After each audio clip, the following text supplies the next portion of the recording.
Hey there, everyone. It's Advocates for Medically Fragile Kids NC back again. And today we have Jenny, who is our chair and co founder. And it's so great to have her on because, as you know, she is swamped, overloaded, and it's hard to pin her down for a minute at a time. But we've got her to ourselves today. Thanks, Jenny, for taking the time and being here with us. I wanted Jenny to spend some time just getting down and personal and letting us know what it is about our organization, Advocates for Medically Fragile Kids NC, that is important to her.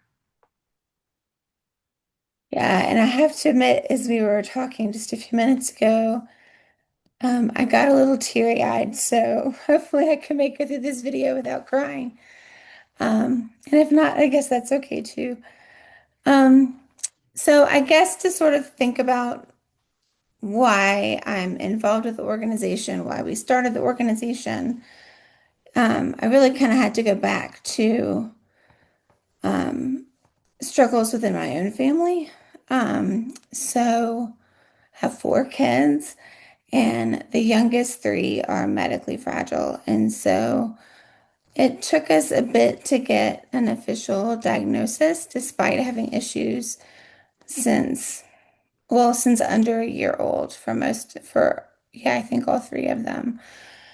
Um, and so the hardest, was adding in the third. And while I was pregnant with her is when we discovered the diagnosis that they likely suspected, which kind of threw us off a little bit. But diagnosis isn't really important, but it meant, what kind of prognosis was gonna, what that was gonna look like. Um, when the middle two were born, we lived in Alabama, and the talk of getting in some help overnight when both of them had feeding tubes um, was pretty quickly just sort of blown off as we wouldn't qualify. I don't know if there was a waiver, in Alabama. I didn't know about these things back then. We moved to Indiana when Meredith, the the third child, was one, and it's where we were when we got the diagnosis. That's where Madison was born. Um, but before she was born, I think it was when I was pregnant with her. Um, yeah, in addition to feeding tubes and needing to monitor their blood sugar a lot, we were told we shouldn't do continuous feeds anymore. We should try to do bolus feeds, which included a middle of the night bolus feed. And of course, they weren't on the same schedule. One was at 2 a.m. and one was at 3 a.m. And it was around that time, too, that both of them were put on a BiPAP machine, which for kids their age, which they were 4 and 2 when they got put on a BiPAP. Um, no, maybe it was 5 and 3. I don't remember. Anyway, something like that. It was a while ago. Um, and so first just getting them adjusted to wearing it was a lot. It was sleeping in their bed with them so that I could immediately like put it back on when they would pull it off. It meant, and they were on oxygen as well with that. And the constant alarms of the pulse ox machine, of the BiPAP machine, um, and still, despite when any of those might go off, still having to get up at 2 a.m. and at 3 a.m. It was unsustainable, just absolutely unsustainable. And we eventually got a referral to the waiver in Indiana. Um, there was a waiting list though. So we had to wait, I want to say 9 months or so before we got on. And initially, it gave us some aid help during the day and then a nurse at night. And that was huge. I remember our first night nurse came the week that we brought Maddie home from the hospital. So it could not have been a better time for sure. Because I don't think my husband could have done many more of those nights. He took on a lot of those nights when I was pregnant because as a pregnant person, you need a lot more rest. So, but he was spent, and so we were just so just so relieved to have some help. And of course, we had struggles with finding the right fit and call outs and scheduling and like all the things that you deal with and that we still deal with. But just the relief that came to get some help, to be able to get some sleep. Although I had to get up with Maddie frequently, I didn't have to also get up with the other kids. No, I didn't have a parent tell me about that program, probably because I don't really know anyone else that was using it. Um, but that was my first experience with like what an actual waiver would look like. So when we got the call that we really wanted, which was to be able to move back to North Carolina, where both of our families are, um, that was the top of the list of, we've got to find, a waiver in North Carolina. Is there something that, they would be eligible for? Is there a waiting list? Like all of those things. And so I reached out to a pediatrician friend, and he was like, oh, yeah, absolutely. There's this Cap C waiver. He gave me the name of a nursing agency, and they could kind of help me through the process. Um, it was just totally different coming here. And it's not that North Carolina is like number one destination for medically fragile waivers, but thankfully there was no waiting list. For the last 15 years, there's only been a waiting list one time, and it was while we were ironing out some issues with policy. And it lasted 3 or 4 months, I think. I don't remember. It was less than 6 months. But otherwise, out of 15 years, that's really, really good. And, in working with the state, we've, I think, together done a really good job of projecting numbers in the future and making sure that there's capacity for those kids because whether you're moving or whether you have a child that either has an illness or an injury that has a need for CAPC, we want there to be a space for you or for your child. Well, I had that nursing agency walking me through the CAPC process, and that's like a whole nother story and really unrelated to our organization starting, so won't go into it. But once we finally got Michael and Meredith on CAPC, we didn't apply for Maddie right away because we didn't think she quite qualified yet. Um, I think she was 3 when she finally did.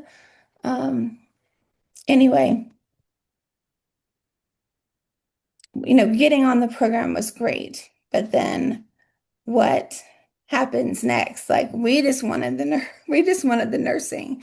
That's what we were after. And then the other stuff was just icing on the cake. But it has taken many years of talking with other families and talking with different agencies and all of that to like really discover what else CAPC can offer and sort of how CAPC works. And then when I finally like and had a little bit of space in my life because I had quit my full-time job um, to be home for Maddie and well and all of them, but she had just gone through a really rough um, illness, let's say, and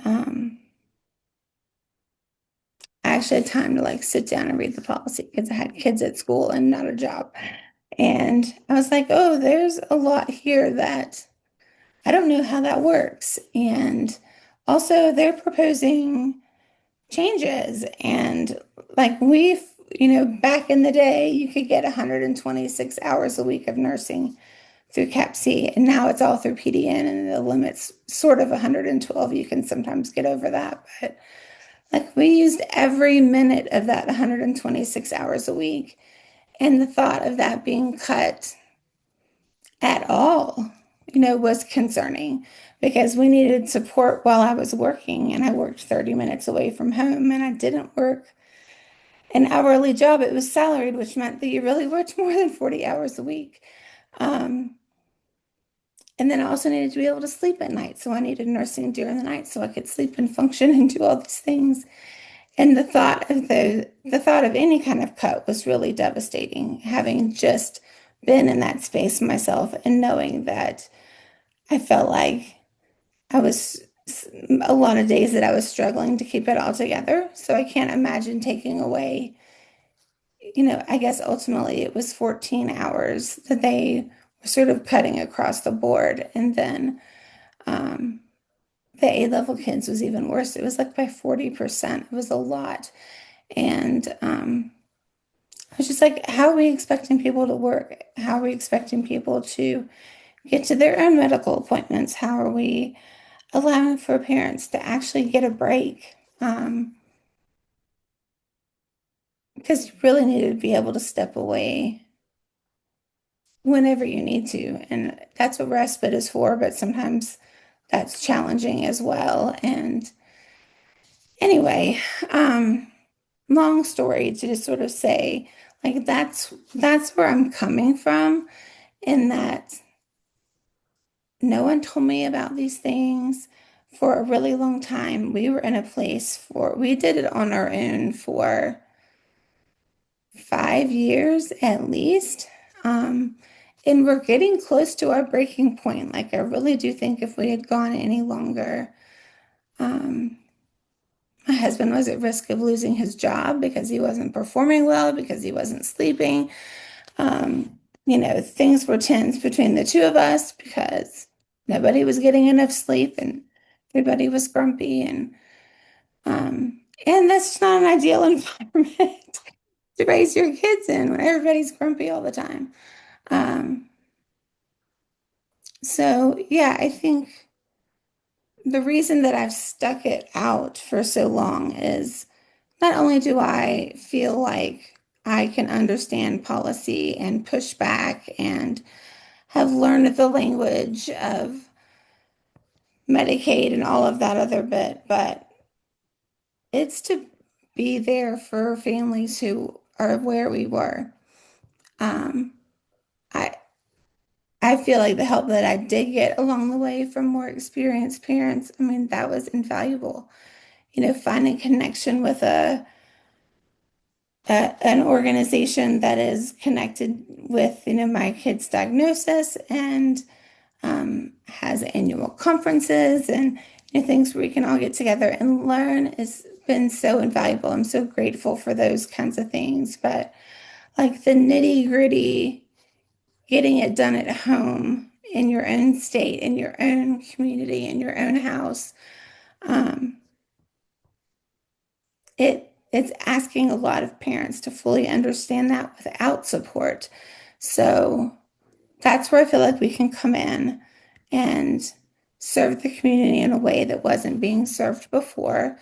Um, when we have needed help in the past, and I know when we need help in the future, we have wonderful partner organizations that I'm in regular communication with, and they show up and help, whether it's Moms Rising helping connect us with meetings with our legislators, or whether it's Disability Rights, who's helping our CAPC families with legal issues that they have related to policy or other things. The ECAC, that is always my go-to when somebody has an educational need. Like, all of these referrals go both ways, and I just think that's really beautiful that we all have our own unique perspective and our own unique knowledge, that in working together, we have done some really incredible things in our state. And, for all of its pitfalls,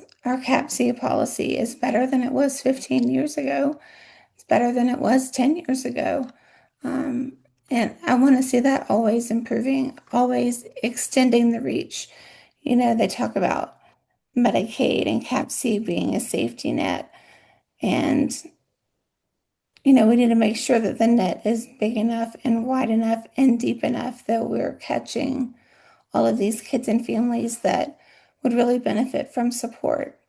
And if that's not CAPC, that's okay too. Like, work with the DD Council and help getting people connected, to the Innovations Waiver and 1915I services. And, even if it's just having resources for families that maybe deal with um, things that don't aren't covered by state policy, but asthma or diabetes or other things like that that may still need to travel for medical appointments or have other needs. Like, I want our resources to be extended wherever they need to. There's not really, at least I don't have a true definition of medically fragile. I sort of talk about the state definition, but there's kids that qualify for both CAPC and innovations. So we need to be inviting innovations into the circle as well because they're going to end up with some of our kids and they need to know how to manage them. And we need to make sure the innovations can manage them by being involved in paying attention to that waiver as well. So um, I think the need for our organization was, it was uncovered back in 2016 when we realized families weren't considered stakeholders.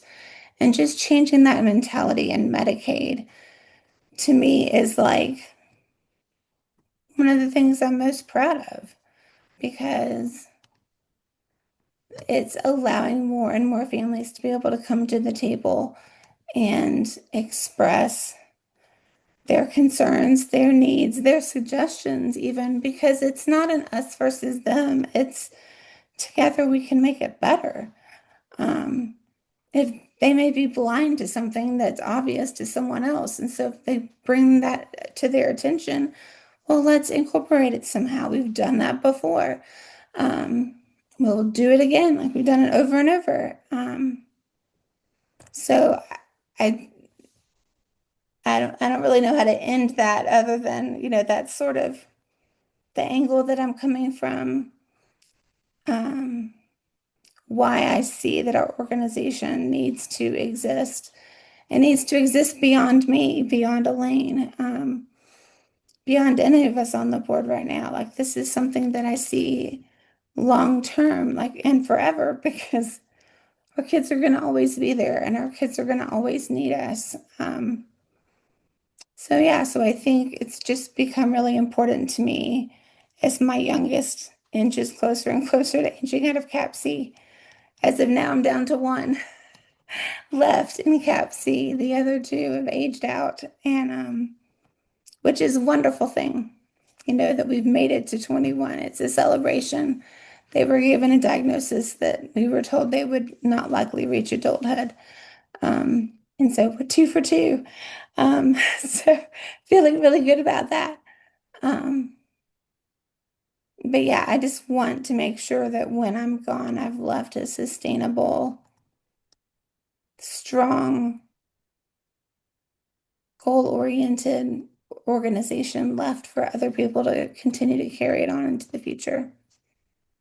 Well, that's very clear that how you are moving the organization right now and more recently is with the view and the prospect of this being a legacy, leaving this to continue well after you're available or able to do it for whatever reason, and making sure that the children and the families that you have spent almost 10 years now protecting, that's really what you've been doing, is not only advocating for them, because let's be honest, what you are advocating for are services that are life changing but life saving, and that is protecting these children and their families, so wanting to leave that in place. And it's so amazing to hear you talk about your personal connection with CAPC waiver, with Medicaid, with your children, because we don't get that opportunity to get personal with you. You're so busy helping all of us that there's never any time for socialization. Get to know Jenny, get to know Elaine, those who founded this organization, why you founded it, and the greater perspective.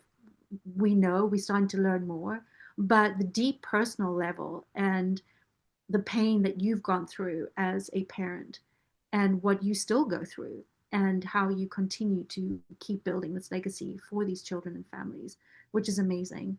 And just to reiterate, I know I mentioned this when we've spoken before, but on our channel, there is a video that was made by DRNC.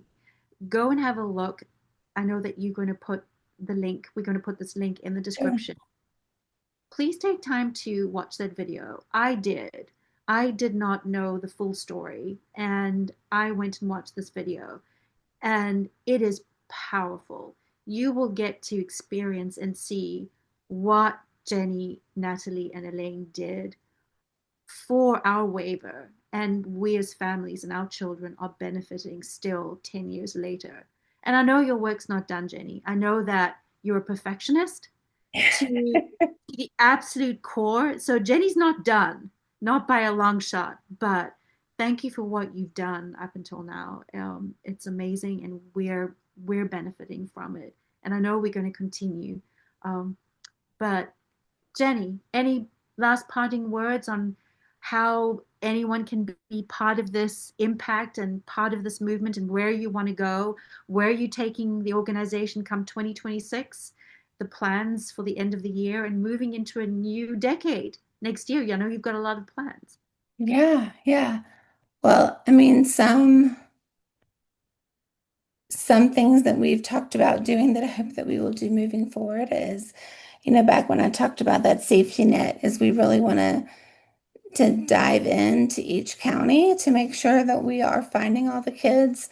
And so that's going to take a lot of work and time and and honestly probably money to really do it right. So that and other trainings and opportunities that we want to have to learn and also to get together. Be looking out for some things coming up. So we are launching in November our look ahead to celebrating 10 years. So our goal is to raise $10,000 between now and the end of the year. And so I'll also put the donation links in the description and in the comments so you can find those ways to give there. We would be really honored if um, you have the ability to give to us.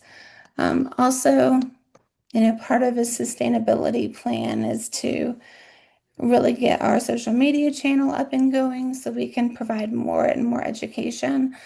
You can really help us out by subscribing to the channel so that we not only get our subscription numbers up, but also it helps it um, also cast a wider net that way in trying to find more families. So you can help by commenting and liking and subscribing and all of those things that just gets our videos out there so that we maybe can find people that way too. I would love for that to happen.